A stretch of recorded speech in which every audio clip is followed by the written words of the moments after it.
Scripting history, the first batch of Indian Navy's women pilots operationalized for maritime reconnaissance, Mr. missions on Dornier aircraft from Southern Naval Command in Kochi. Lieutenant Divya Sharma, Lieutenant Shubhangi, Swaroop and Lieutenant Shivangi are now ready to take on all Mr. missions on Dornier aircraft, a defense spokesman said on Thursday. The spokesman said the 3 women pilots were part of the 6 pilots of the 27th Dornier Operational Flying Training (DOFT) course, who graduated as fully operational maritime reconnaissance Mr. pilots at the passing out ceremony held at INS Gurura on Thursday.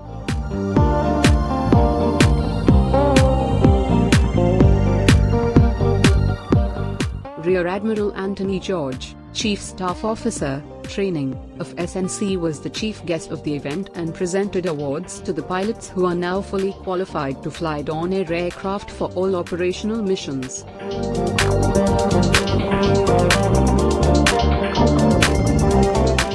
While Lieutenant Divya Sharma hails from Maulvi, New Delhi, Lieutenant Shubhangi Swaroop belongs to Tilhar, Uttar Pradesh.